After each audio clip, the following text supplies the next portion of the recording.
This is Tim Jacobs here at Anglers All. I'm going to demo the third technique for working with deer hair.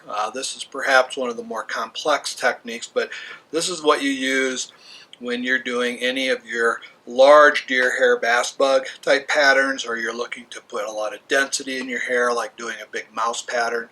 And what I'm going to do is show you just the body. I'm going to start again. I'm starting with my gel spun. I would start with some Zap-A-Gap, but since we're really not tying a fly, I can just cover the hook shank.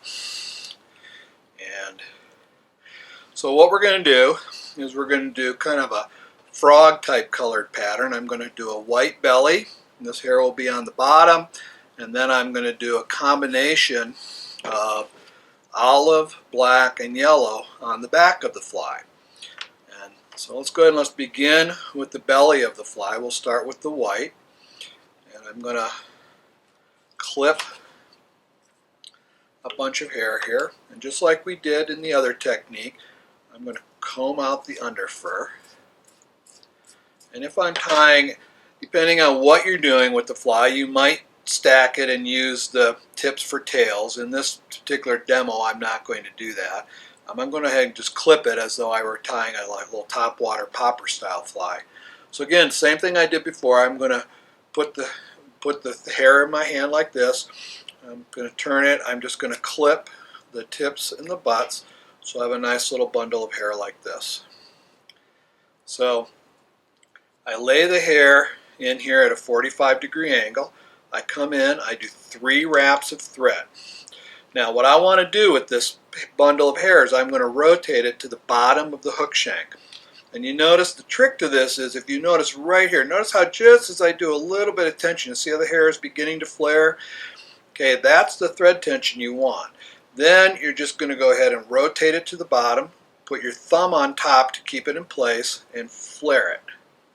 And you can see that I rotated that right to the bottom of the hook shank. Now I'm going to do the top of my fly. So I'm going to start with a little bit of yellow. Again, we'll comb out the fur. We'll clip out the butts and the tips like this. I'm just going to lay that hair right on top where we're at, and I'm going to wrap 2 times. And now if I were to just pull on this right now, the whole bunch would want to rotate. So I have to come in with my finger, I have to support the hair in place and pull down, and you can see it flares right on top of the hook shank. So now I'm going to create a little space. And what I'm going to go for here is I'm going to put a little black ring of color, and then I'm going to put my olive. And when it trims out, you'll have predominantly an olive back with a little bit of yellow highlight, and you'll get a nice ring of black color around that. So I'm going to come in and just select a small amount of black, like this. And again, the same thing. I'm going to trim the butts and the tips, like this. I'm going to lay the hair right in here, and I'm going to come in with 2 wraps and support it, flare it. Now one of the things you'll notice has happened to this point is all of my thread wraps have stayed in the same plane as I've gone around the hook shank. I haven't advanced the thread through.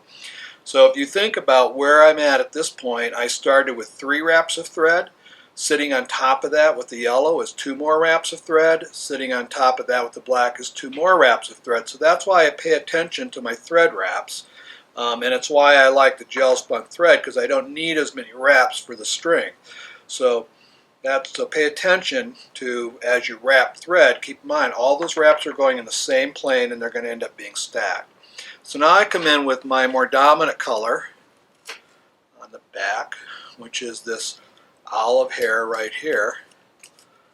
And I'm going to comb this out, get the under fur out of it. Same thing I did before. I'm going to take it in my hand like this, and I'm going to rotate it. I'm going to cut the butts and the tips, so I've got a bundle like this, creating a space right in the center of that black.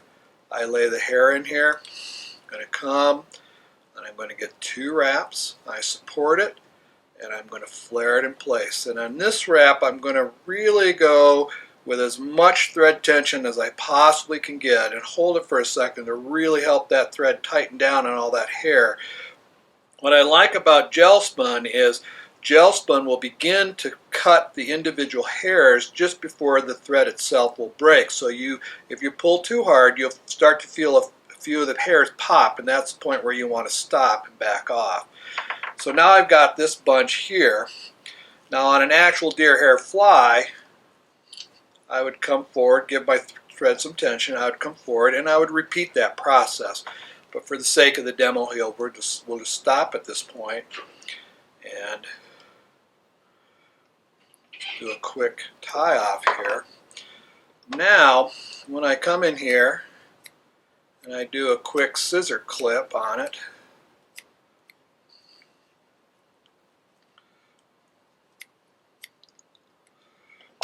you can see that I've got a nice black ring around a predominantly olive back. You can see those little hints of olive along the side, and then I've got the belly here. I can trim that out as well. Now normally on a bass fly, I would come in and I would do a razor trim and make it a lot neater, but that's the hair spinning technique for stacked deer hair. So between those 3 techniques, placing and flaring a wing and spinning, rotating and flaring a bunch of hair, which we did on the previous video, and then this stacking technique, you can tie any deer hair fly that you see.